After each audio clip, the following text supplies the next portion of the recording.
చూసినంత మేరకు 52 లక్షల ఓట్లు అతను ఫిఫ్త్ తర్వాత పడ్డాయి అంటున్నారు కదా. అవును సార్. వైఎస్ఆర్ కాంగ్రెస్ పార్టీ ఓడిపోయింది 52 లక్షల ఓట్లతోనే.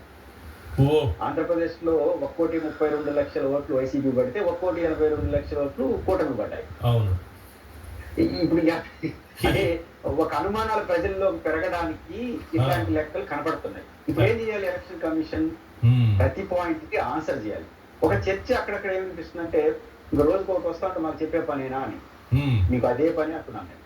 మీకు అదే పని. మిమ్మల్ని ఎలక్షన్ కమిషన్ లో పెట్టుకుంది ఎలక్షన్ బాగా నిర్వహించడం కోసం, ప్రతి డౌట్ తీర్చడం కోసం. మన పని అదే. ఇప్పుడు మీరు డిబేట్ నిర్వహించడం మీ పని. నాకు ఇదే పని రోజు అంటే మీరు డిబేట్ పెట్టుకుంటే డిబేట్ పెట్టమని. ప్రతి ఒక్కరూ వచ్చి మాకు అనుమానం ఉన్నాయని ఓడిపోయిన వాళ్ళందరూ చెప్తే మేము ఎందుకు సమాధానం చెప్పాలి? సుప్రీంకోర్టుకి వెళ్ళండి, అక్కడ నుంచి ఏదైనా ఉత్తర్వులు తీసుకురండి, అప్పుడు కావాలంటే మేము దాన్ని మళ్ళీ కౌంట్ చేయడమా ఏం చేయాలనేది అప్పుడు ఆలోచిస్తాం. అడిగిన ప్రతి ఒక్కరికి మేము సమాధానం చెప్పాం. ఈసీ చెప్పిన ఈశ్వర్ గారు, ఎలక్షన్ కమిషన్ సర్వోన్నత అధికారులు ఉండొచ్చు కానీ మా కోసం నియమించినటువంటి మేము ఓనర్లు, సిటిజన్స్ ఆర్ ఓనర్స్. మా కోసం నియమించుకుని మీకు విశేష అధికారాలు ఇచ్చాం. మీకు వచ్చింది కాదు, మీరు సొంతంగా వచ్చింది కాదు. కానీ ప్రతి పౌరుడు అడిగే ప్రశ్నకి సమాధానం చెప్పి తీరాలి. కాబట్టి ఎలక్షన్ కమిషన్ మేము నియమించుకున్నాం, కానీ మీరేం మా మీద పెత్తనం కాదు. కాబట్టి ఎవరు ఆన్సర్ చేయాలంటే మేము నియమించుకున్నాం మీరు. కానీ మీకు స్వతంత్ర అధికారాలు ఇచ్చాం ఇండిపెండెంట్ గా పనిచేయడం కోసం. ఆ విషయాన్ని మర్చిపోవడం మొదటి అంశం. ఇక్కడ 2-3 అంశాలు ప్రస్తావించాలి ఈశ్వర. బేసిక్ గా ఇక్కడ లెక్కలు ఎలా ఉన్నా ఇప్పుడు ఉదయం నుంచి సాయంత్రం 5 గంటల వరకు పోలింగ్ కి సరాసరిని గంటకు 60 మంది ఓటేశారని అనుకుంటాం 46,000 బూతుల్లో. 5 నుంచి రాత్రి నిమిషానికి ఒకరు 5 గంటల నుంచి సాయంత్రం 11:45 తర్వాత 2 గంటల వరకు 52 లక్షల ఓట్లు వేసారు లెక్క. ఇక్కడ ఎస్టాబ్లిష్ కావాల్సిన అంశం ఒకటి ఈశ్వర గారు, కీలక అంశం ఏంటంటే ఉదయం 7 నుంచి సాయంత్రం 5 వరకు ఓటింగ్ లో అప్ అండ్ డౌన్స్ ఉండడం సహజము. ఎందుకు అంటే ఈశ్వర గారికి ఇంట్రెస్ట్ 7 గంటలు పోవడం, నాకు మధ్యాహ్నం ఓపిక గా పోతాం. బుద్ధి పుట్టినప్పుడు మారుతా ఉంటాయి. మధ్యాహ్నం ఎండగా ఉంటే ఇంట్లో పండుకుంటాం. అంటే ఈ పాయింట్ చాలా కీలకంగా చెప్తున్నా. సాయంత్రం 5 వరకు అప్ అండ్ డౌన్స్ అనేది ప్రజల చేతుల్లో ఉంటుంది. 5 గంటల తర్వాత డోర్స్ ఆర్ క్లోజ్డ్. 5 గంటల తర్వాత ఎలక్షన్ బూత్ లో కొత్తగా పోవడానికి లేదు. ఉన్న వాళ్ళకి క్యూ లైన్ లో ఉన్న వాళ్ళకే ఓటు తప్ప కొత్తగా ఇన్వాల్వ్ కావడానికి లేదు కదా. అప్పుడు 5 గంటల నుంచి ఉదయం 2 గంటల వరకు ఒకే పద్ధతిలో ఎలక్షన్ జరగాలి. ఒకే పద్ధతి ఎలక్షన్ జరగాలి. ఎందుకు? నేను ముందు చెప్పాను, ఉదయం 7 నుంచి 5 వరకు ప్రజలు ఇష్టాలు. కానీ ప్రజలు ఇష్టాలు 5 తర్వాత ఉండదు. ఎందుకంటే క్లోజ్డ్ డోర్స్. ఎందుకంటే లోపల క్లోజ్ చేసేస్తాం. అప్పుడు 5 నుంచి 2 గంటల వరకు ఒకే పద్ధతిలో ఎందుకు లేదు? 5 నుంచి 8 వరకు సగటున దాదాపు 2-3 వేస్తారు ఓట్లు గంటకి. 3 గంటలలోపు 0.8% ఓటింగ్. 5 నుంచి 6 వరకు, 5 నుంచి 8 వరకు. 8 నుంచి 11 వరకు అబ్నార్మల్ గా దాదాపు 8% వచ్చేస్తా ఉంది. మళ్ళీ 4% వస్తుంది. అంటే ఈ ఇన్బ్యాలెన్స్ ఎందుకు వస్తా ఉంది? ఇక్కడ అనుమానం వస్తా ఉంది. 5 గంటల నుంచి 2 గంటల వరకు ఒకే పద్ధతిలో ఎందుకున్నారంటే సెలెక్టెడ్ 0.08% పెరిగింది. మళ్ళీ ఏమో రాత్రి 11:45 జరిగిన పోలింగ్ 76% అంటే 3 గంటల 45 నిమిషాల్లో 8.38% పెరిగింది. ఎట్లా పెరుగుతుంది? అక్కడ కొత్తగా వచ్చే ఎవరు రారు, గేట్ క్లోజ్ మీరు ఉంటారు కదా. కాబట్టి ఈ పాయింట్ ఆఫ్ వ్యూ లో ఇన్బ్యాలెన్స్ ఎందుకు వచ్చింది, దీనికి ఆన్సర్ చేయాల్సిన అవసరం ఉంది. రెండో పాయింట్ ఏంటంటే ప్రధానమైంది ఈ రోజు చూడండి, రాత్రి 11:30 నుంచి 2 గంటల వరకు దాదాపు 17 లక్షల ఓట్లు పోలైనాయి.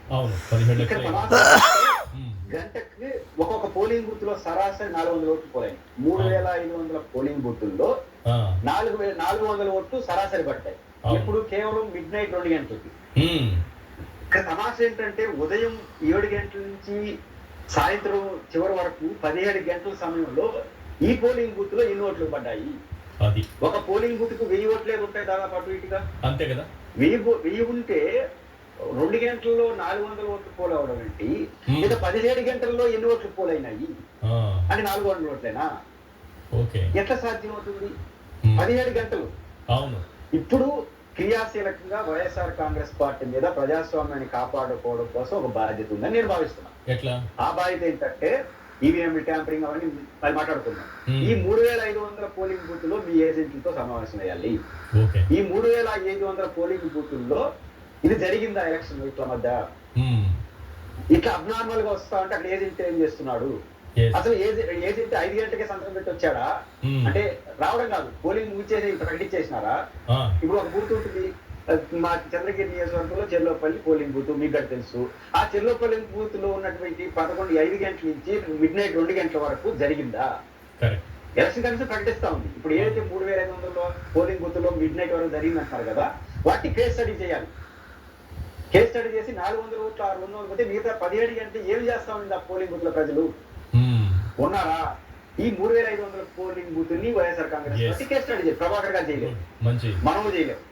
ఖచ్చితంగా చేయడం ద్వారా దేశంలో ఒకేశ్వర గారు ఎలక్షన్ కమిషన్ ఒకసారి ఎలక్షన్ పెట్టేస్తే ఎలక్షన్ ఎవరు జోక్యం, సుప్రీంకోర్టు కూడా జోక్యం చేసుకోండి, ఎందుకంటే ఇంటర్ప్రిటేషన్ వస్తుంది కాబట్టి.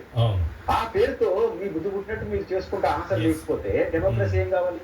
ఎందుకంటే 5 ఏళ్ల పాటు మీ ఆస్తిని, నా ఆస్తిని, కోట్లాది మంది ప్రజల ఆస్తిని ప్రభుత్వం ఒక పార్టీ చేతిలో పెడుతున్నాం 5 ఏళ్ళు. కాబట్టి మా ఓటు ఎవరు పడిందో, మేము ఎవరికి వేసామో తెలుసుకోవాల్సిన హక్కు మాకుంది.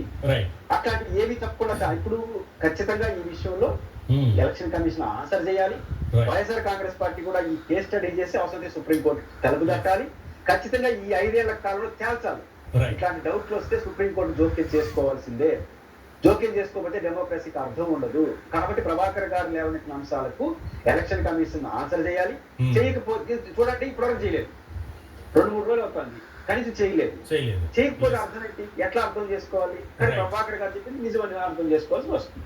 రైట్. ఇంద్రనీల్ గారు, మీకున్నటువంటి అనుభవం ప్రకారం ఓటింగ్ ముగిశాక, సమయం ముగిశాక 52 లక్షల ఓట్లు, అంటే 50 లక్షల ఓట్లు అనుకుందాం అప్రాక్సిమేట్లీ, ఈ విధంగా వచ్చి చేరినటువంటి సందర్భాలు ఏమన్నా ఉన్నాయా? సాధారణంగా ఎంత వరకు రావచ్చు? Point number 1. Point number 2, 3,500 polling బూతుల్లో 2 గంటల వరకు జరిగిందన్నారు కదా, దీన్ని ఒక కేస్ స్టడీగా తీసుకొని ఏం జరిగిందనేది వైఎస్ఆర్సీపీ చూడాల్సిన బాధ్యత ఉందని పురుషోత్తం రెడ్డి గారు అంటున్నారు. ఈ కేస్ స్టడీ జరగాల? ఫస్ట్ ఆఫ్ ఆల్ 51 లక్షల ఓట్లు అనేది ఆల్మోస్ట్ 14 నుంచి 15% ఆఫ్ టోటల్ గా పోలైన ఓట్లలో 14 నుంచి 15% ఓటింగ్ సార్. మీరు 7ంటికి ఎలక్షన్ స్టార్ట్ అయితే ఉన్న 46,000 పైచిలుకు పోలింగ్ కేంద్రాలలో బారులు తీరు ఉంటారు ఓటర్లు మార్నింగ్ 7కి.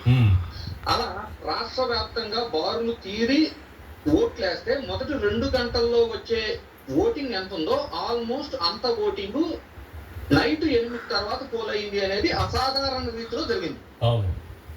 అది అసంభవం. అంటే ఇప్పుడు మనం ఫస్ట్ తెలుసుకోవాల్సింది ఏంటంటే, ప్రజలను అడిగినా కూడా వాళ్ళ ఏరియాలో 5 తర్వాత అంత క్యూ ఉందా, అంత క్యూ మెంబర్ లోపల తీసుకెళ్లారా? 5 కౌంట్ మనకి ఎలక్షన్ ఎప్పుడైతే 5 టైం దాటిపోయిందో ఆ ప్రిన్సెస్ కి తాళం వేసి క్యూ లైన్ లో ఉన్న వాళ్ళందరూ లోపల తీసుకెళ్తారు సార్. వాళ్ళకి టోకెన్ సిస్టమ్ కూడా బ్యాక్ సైడ్ నుంచి ఇస్తారు. అంటే నేను కూడా ఉన్నాను, క్యూలో ఉన్నా, నా ఓటు కూడా అలౌ చేయండి అని ఆల్ ఆఫ్ సడన్ ఎవరో వచ్చి అడగకుండా టోకెన్ సిస్టమ్ ఇవ్వటం కూడా వెనక నుంచి ఇస్తారు. అంటే 1 అనేది లాస్ట్ మెంబర్కి ఇస్తారు క్యూలో.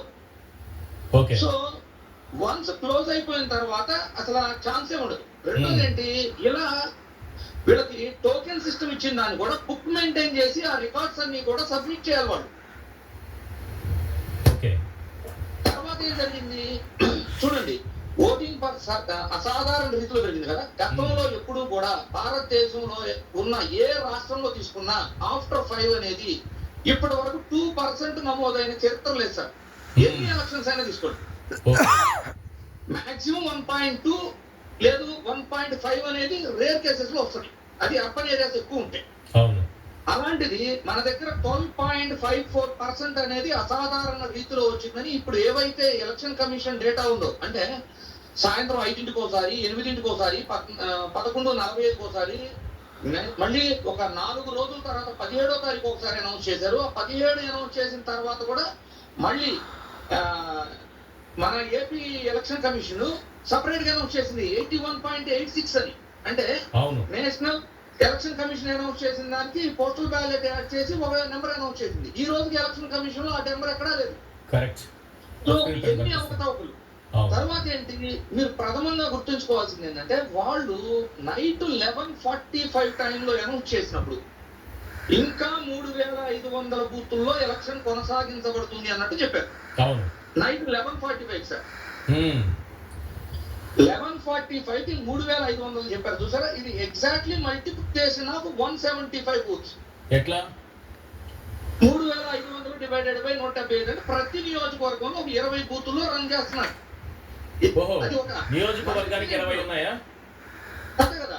175 లెక్కేసుకుంటే నియోజకవర్గానికి 20 కనిపిస్తున్నాయి. ఓవరాల్ గా 3,500 పోలింగ్ బూతుల్లో రాత్రి 11:40 తర్వాత కూడా ఎలక్షన్ జరిగింది, అంటే పోలింగ్ జరుగుతుంది. అయితే 11:45కి వాళ్ళు ఇచ్చిన స్టేట్మెంట్ ఏంటంటే ప్రెస్ లో 3,500 బూతుల్లో ఇంకా ఎలక్షన్ నడుస్తుందని. నెక్స్ట్ డే మీనా గారు ఇచ్చిన ప్రెస్ మీట్ లో ఏం చెప్పారంటే లాస్ట్ ఓటు రెండింటికి పడింది అన్నారు. అంటే 2 గంటల 15 నిమిషాల వ్యవధిలో 3,500 బూతుల్లో 4.16% ఓటింగ్ పెరిగింది. అది అక్షరాల 17,19,000 పైచీలకు ఓటర్లు. ఈ 3,500ని యావరేజ్ చేసి చూస్తే 491 ఓట్లు పోలైనట్టు. ఉండేదే 1,200 ఓట్లు మాక్సిమం ఎనీ బూత్. అది పోలింగ్ అయ్యేది 800-900 మధ్య. 491 మంది ఓటర్లు అర్ధరాత్రి 12 దాకా 3,500 బూతుల్లో వెయిట్ చేశారు. అంటే 3,500 బూతులు ఉదయం మొత్తం పనిచేయలేదు. ఉదయం నుంచి అంటే ఆ లెక్క ప్రకారం తీసుకుంటే 500 ఓట్లే పడ్డాయి. ఆ తర్వాత రాత్రి 11:45 నుంచి 2 గంటల వరకు 491 ఓట్లు పడ్డాయి. అంటే ఒక 1000 తీసుకుందాం, 1,000-1,200 తీసుకుందాం బూత్ కి. అసలు అలాంటి అవకాశం ఉదయం మొత్తం మీద 500 పడే ఛాన్స్ ఉండదు 2 గంటల మీద. ఓకే. ఈవీఎంలు 3,500 బూతుల్లో ఉదయం అంతా మొరాయిస్తే కానీ ఈ పరిస్థితి రాదు.